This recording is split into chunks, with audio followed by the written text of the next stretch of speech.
things are beginning to shift. We're starting to get a change from the church being at the center of life to politics being slightly separated away from religion, and more art is reflecting a focus on reality, on the real world, on kings and princes. For example, the painting that you're looking at is called Las Meninas. Most art historians and art critics consider it kind of a watershed, a major change in the way that art is created. The picture is actually of the princess of the Spanish court. Her title is the Infanta. That would be the little girl in the white dress right smack dab in the middle of the painting. Yes, in case you were wondering, yeah, they do start little girls wearing corsets around 3 or 4 years old, so yay. Now, what you're seeing here is the little princess, the Infanta, centered, being surrounded by her maids. That's what Las Meninas roughly translates to. Yes, those are both midgets on the right-hand side of the painting in the front. Behind the maid, you will see a priest and a nun. Those two figures are probably the teachers or trainers of the Infanta. And yet, you'll notice the royal family is the front and center. The priest and nun are further in the background. Something's changing. Now, the big thing with this painting, all right, when you look at the painting for real is very large. It would fill a wall of your house easily. And the interesting change here is the level of realism. If you look, the top half of the painting, almost the top 2/3 of the painting, is quote-unquote wasted space. In other words, there's nothing up there. In earlier paintings, you would have seen smoke angels, floating clouds, saints, heavenly region. This implication that there was something above us, and the fact that it's not about realism, it's about filling the canvas. Here, the artist, Velázquez, actually creates a realistic use of space. If you think about things, if you look around where you're in your house right now, you'll notice that about the top half of your vision is filled with quote-unquote empty space, walls, ceiling, all that kind of stuff. Not actually people, unless, of course, you have someone crawling across your ceiling spitting pea soup, which we really hope you don't. The artist here is reflecting that realistic view of reality, where really people only appear in the quote-unquote bottom half of our view. We have here the princess, the Infanta, her maids, the priest and the nun in the background. The guy silhouetted in the doorway is the minister, the guy who looks after the Lord Chamberlain, who looks after the palace for the king. The gentleman on your far left is actually the artist, and you'll notice in front of him is a large canvas that fills a great percentage of the picture. The artist here is working on that canvas. You can see the paintbrush, the palette on his arm. He's looking out toward you, the viewer, and if you look directly in front of you, between the Infanta and the maid on her left, on your left, I should say, you will see a mirror. In that mirror, you'll see two figures reflected. That's the King and Queen of Spain. They're standing where, well, you're standing, and they're having their portrait painted by the artist. This painting takes a major step toward a realistic portrayal of space, away from a spiritual reality toward a political reality, and it focuses on politics, on the importance of the state rather than the importance of the religious establishment. With the Reformation and the Counter-Reformation, even with all the efforts of the Counter-Reformation with the Jesuits and with Baroque art, we are beginning to move into an era where political states, kings and princes, are becoming more and more interested in their power, independent of the power of the church. Perhaps the best place to talk about that is actually to take a step back to something that we talked about a few weeks back. This guy. You remember Henry. Henry and his great matter, with his multiple wives, his divorces, and his ultimate choice to split the Church of England away from the Catholic Church and change some of its policies. Now, the reason Henry chose to do that was because of romantic entanglement, but beyond that, the reason Henry really chose to do that was because of his desire for a son, his deep-seated need to have someone to inherit the throne of his nation.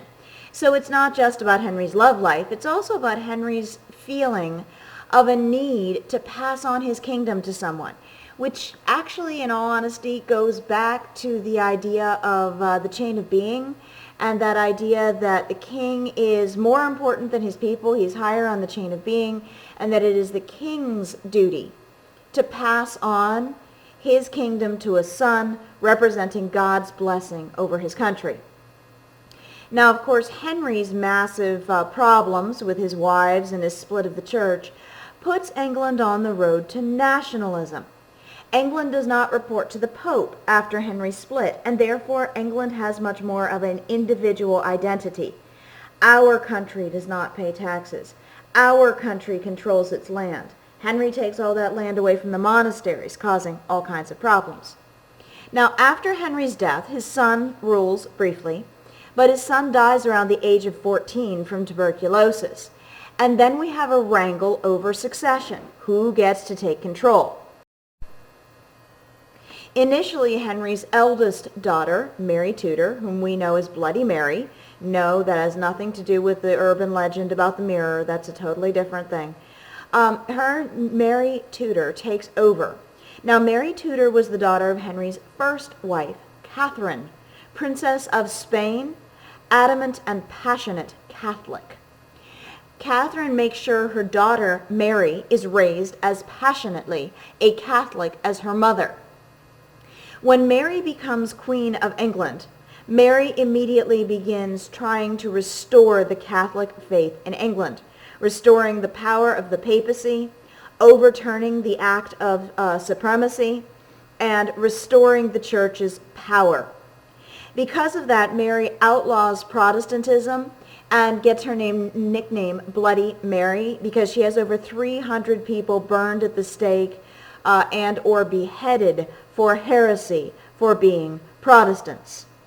Eventually, Mary dies, actually very tragically, and England's rule reverts to her younger sister, the daughter of Anne Boleyn, a daughter raised in her mother's religious belief, a daughter raised Protestant.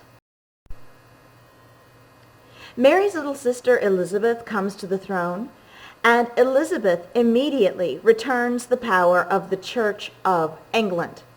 Elizabeth herself is not, as far as we can tell, incredibly passionately religious, Protestant, what have you. But Elizabeth is passionately a nationalist.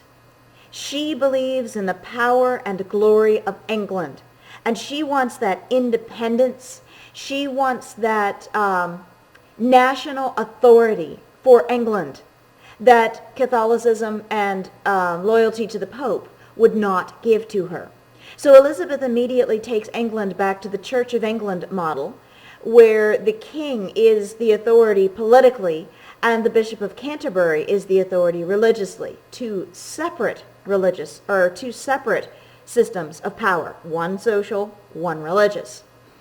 Elizabeth beefs up the English Navy, actually managing to defeat the Spanish Navy, the Spanish Armada that comes and attacks them. Elizabeth sponsors exploration of the New World, the discovery of the Americas and the colonization of the Americas.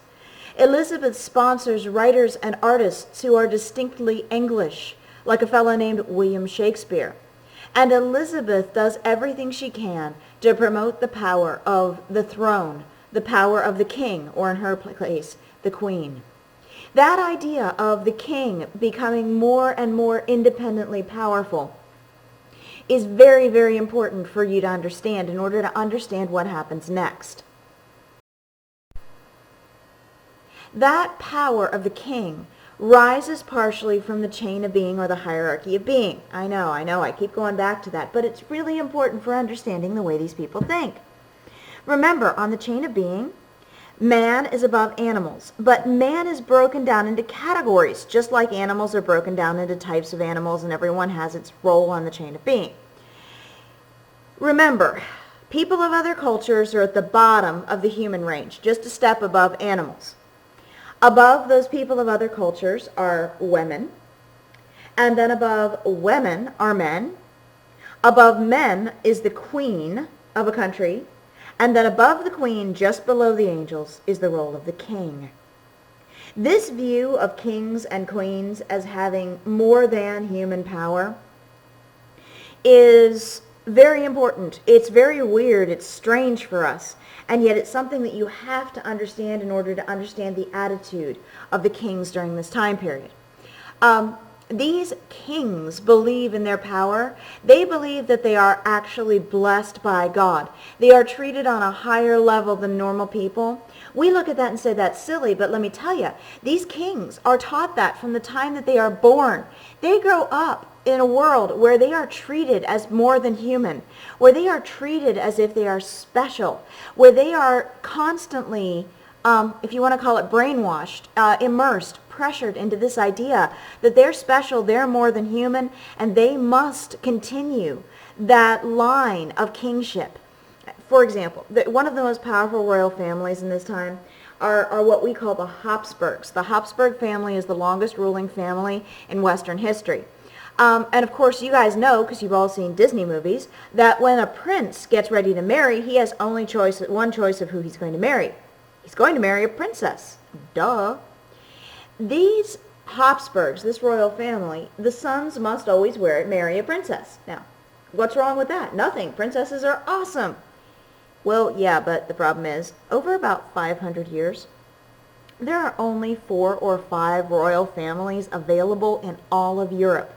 Now, you know what happens when royal families always have to marry a princess? Yeah, you're going to end up over a couple hundred years with some pretty nasty inbreeding. Why, yes, absolutely, you are. Let's take a look at those Habsburgs.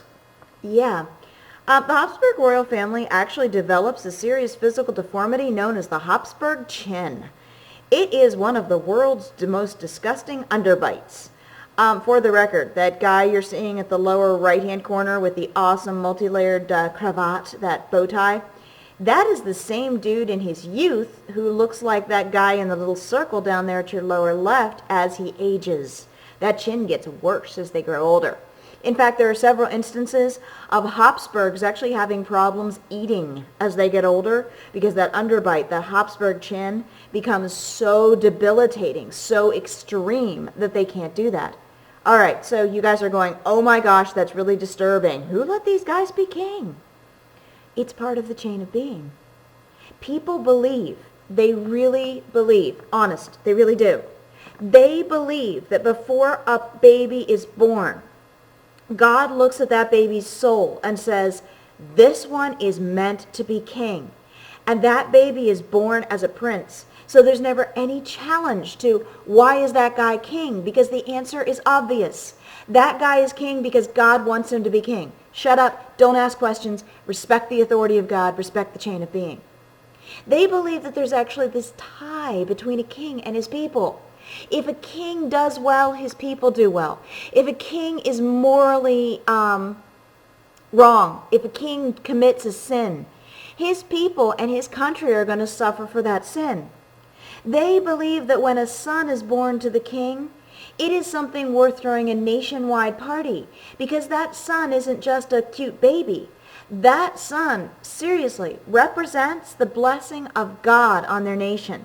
That means that God wants their country to continue. If the son does not have a baby, they think God is not blessing their country. There is actually a belief, remember, chain of being, kings are viewed as slightly more than human. There is a belief that persists in France until the 1780s. That's after the American Revolution, if you're keeping track. That the king actually can heal disease because he's blessed by God.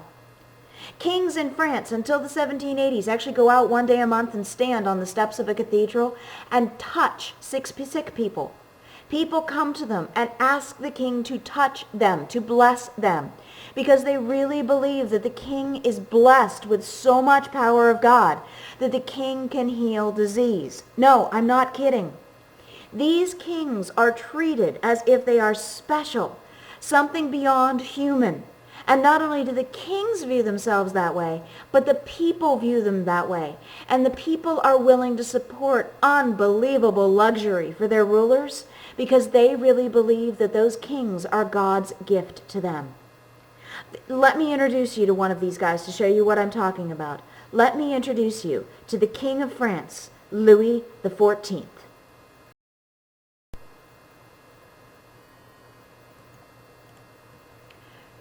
Louis XIV is perhaps one of the best examples of this whole king and the idea that the king is higher than other human beings. Now, I know, you're all looking at Louis and his awesome legs. Yes, he has lovely legs, and yes, those are actually silk stockings he's wearing with high heels and a lovely ermine cape over everything.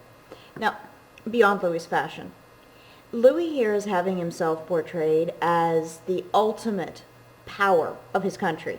Luxury, utterly and completely unconcerned with weakness of any sort. Louis is what we call an enlightened despot. Louis is actually a very intelligent guy, but Louis has been raised his entire life being told that he is above other human beings. He's special. He actually is in a class of nobility that view themselves as superior to ordinary folk. And they're not being mean. It's so important that you understand that they're not being cruel. They really view themselves, honest, they view themselves as being actually superior. They think that they are better than other people. They view their servants as like one step above furniture.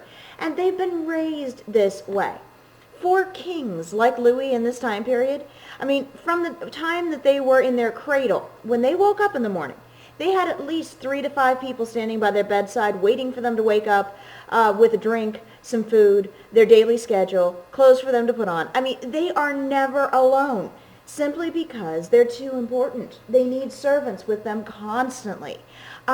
Louis and his family, Louis XIV and his family, they actually schedule a time once a month when they dine on a raised platform, and there's a walkway around that platform with velvet ropes. And seriously, no joke, a small group of common people wait in line for hours upon hours to get to come in and walk by Louis and his family having breakfast, because they are that important. They are celebrities. They just seeing them means everything.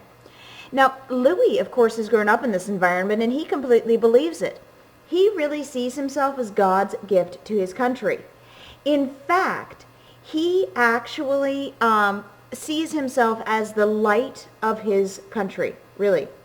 He views himself, he calls himself the Sun King, and he associates himself with the god of Apollo because he is the sun or the light of his country. He actually frequently has himself sculpted as Apollo in a little toga. I'll show you that a little bit later. Because he is the light of his country. Now, weird? Oh yeah, to us. But to them, it's perfectly normal. And Louis really believes that he does bring goodness and light to his nation. Now, Louis is in charge of a very large court, a large group of nobles, several hundred of them. The problem is that these are nobility.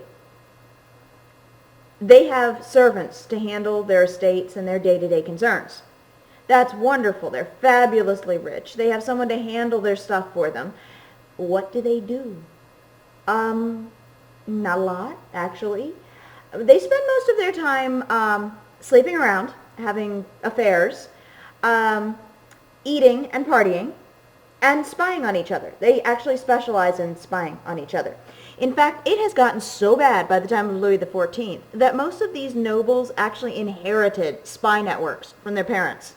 There are professional spies who work for the nobility. They find out who's sleeping with whom, find out where the hidden doors and the secret passageways are, and they specialize in telling their employers what's going on so they can blackmail each other.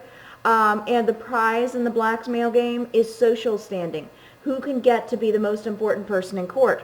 In fact, there's some of them that are really going for the prize. They're trying to spy on Louis and blackmail Louis. Now, for all the fact that Louis happens to be ugly and his mother dresses him funny, he's actually a very intelligent guy, and Louis gets really sick and tired of all the spying, blackmailing, and backstabbing. So Louis finds an excellent solution for his problem. Louis decides that since everyone has a spy network in Paris and everybody's spying on everyone else in Paris and gossiping, the easiest solution to short out this entire process is to leave Paris. So, Louis decides to leave Paris. Louis decides to build a new town centered around his new palace outside the city of Paris, actually about 35 miles away, in the town of Versailles.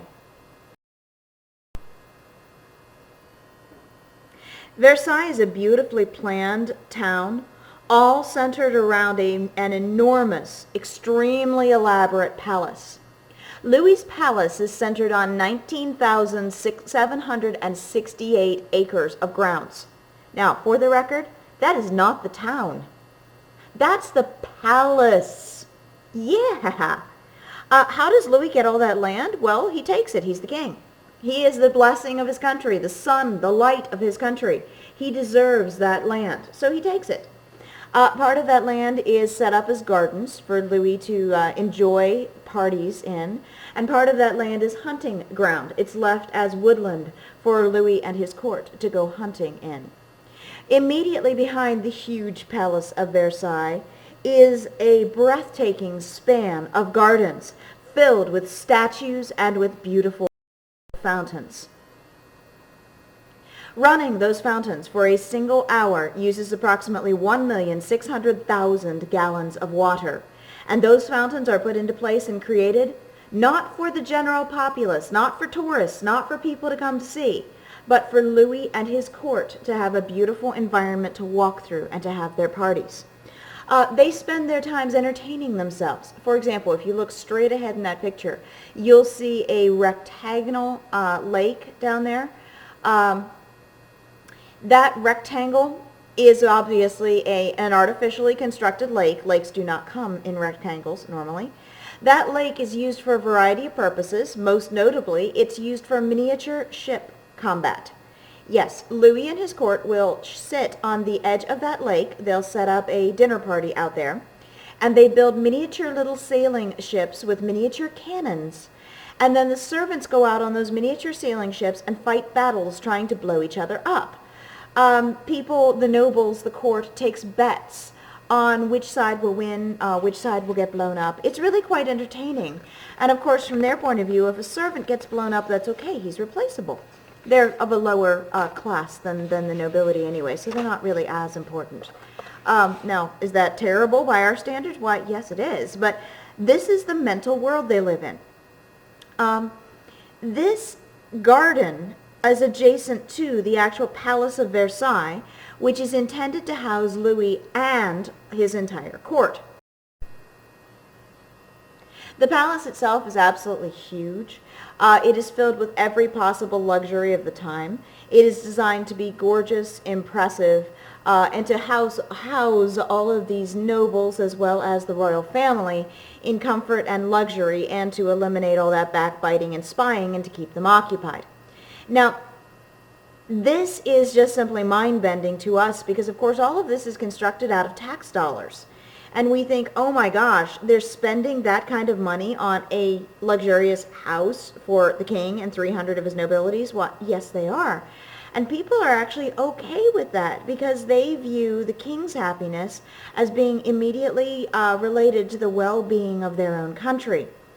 The king is treated as something special, and everything in the king's world is intended to be beautiful, luxurious, and pleasurable. I call this the padded corner world. If you have kids, you know someone who has kids, you know those things they sell to go over the sharp edges of like tables and counters to make sure your kids don't bump their head and hurt themselves? Well, figuratively, the entire world of the nobility in the late 1600s and early 1700s has corner protectors. Everything in their world is intended to be comfortable, beautiful, and padded. Nothing should be upsetting to them. The nobility themselves view their lives as very difficult and terrible. They see themselves as having too much responsibility. They have such a rough time. They are so responsible for their people. They have such a heavy burden. In fact, later, in the 1770s and 1780s, the Queen, a lady named Marie Antoinette, actually has this built for herself in order to act as a hideaway from all the pressure, trauma, and responsibility of being queen. She actually builds a tiny miniaturized shepherd's village so that she can go out and pretend to be a shepherdess because she needs to escape from the pressures of being queen. Now, of course, this village is not at all realistic. It's like the cutesy Disney version. The nobility have grown up in this padded world, this perfect, beautiful, luxurious world. And if you ask them, how do the common people live? They have a very specific idea of how common people live. And believe me, their idea is a lot cleaner, a lot nicer, and a lot more comfortable than the truth about how common people live. Does that mean the nobility are just stupid and cruel and, oh, they're being so mean to the common people? No, it doesn't. It means that the nobility have grown up in a world that is so unrealistic that they really don't get it. In our modern terms, fast forwarding to today to make an analogy, it would be like taking about 90% of our politicians and telling them they're going to work in a fast food place for a week. Most of our politicians would be so lost. Why? Well, because they didn't grow up in a world where they had to go bust their butt for a living when they were 16. They lived in a comfortable, wealthier, protected place. That's what the nobility were like only to the 100th power in the 1700s. They really don't understand what life is like for the common people. They really see themselves as having this responsibility, as being special, as being specially blessed by God to lead their country. Now, Louis, back to Louis XIV. Louis really does see himself as the gift of God to his people. This is Louis in the Palace of Versailles, sculpted as Apollo. Again, great legs. Louis sees himself as the light of his people. Louis sees himself as a specific blessing given to the people of France. He is grateful he was given to them, and they should be grateful he was given to them. Louis sees himself as being something above the norm. Now, Louis, being caught up in this idea of the Sun King, seeing himself as the Sun King, light of his people, Louis sees himself as deserving special treatment. For example, best way I can show you what I've been harping on here. When Louis gets up in the morning at the Palace of Versailles, Louis has about 4 people waiting for him at the side of his bed, ready to provide him with a drink, his day's agenda, slippers, a dressing gown, get him ready for his day, okay? After Louis climbs out of bed, Louis gets dressed, and Louis needs to walk about 250 feet, give or take, all right? A little bit less than the distance of a football field. He needs to walk that 250 feet from his bedroom to his wife's bedroom. No, they don't share a bedroom. They're at 2 different ends of a hallway, okay? He has to walk from his bedroom to his wife's bedroom, and then the 2 of them walk to their breakfast room to have breakfast. All right, that's it. Get up, walk to your wife's room, from your wife's room to breakfast. Right. Louis wants the walk from his room to his wife's room to be spectacular and to remind him of his role as the Sun King, the light of his people. So he carefully designs the hallway between his bedroom and his wife's bedroom to represent that power and authority. That hallway is what we call the Hall of Mirrors. Louis designs his hallway to face eastward, so that in the morning when he gets up to walk to his wife's bedroom, he walks through a hallway of 17 floor-to-ceiling windows, directly opposite 17 floor-to-ceiling mirrors. The floors are wood and marble. The hallway is lit by golden candlesticks with crystal at the top. The entire ceiling is covered in paintings surrounded by gold-covered artwork. This hallway, this 240-foot hallway, full of the morning's light with gold, crystal, paintings, has one purpose. It's for Louis to walk to his wife's room in the morning. That's it. It's paid for by the taxpayers of France. Oh my gosh, you're kidding, right? Louis actually spent that much money on this hallway just to walk. Yes, he did. And you know what? The people of France are okay with that. Why? Well, because they believe, as Louis does, that Louis is a blessing to their country, and they are willing to pay for whatever it takes to make Louis happy. And Louis needs this ultimately beautiful, elaborate world. There is nothing practical about this. Of course there isn't. Louis lives in a world of beauty and grace, not a world of practicality. Louis is nobility, and in the late 1600s and early 1700s, nobility is all about beauty. Thank you, Sheila. That's my dog's opinion. Beauty, grace, and perfection.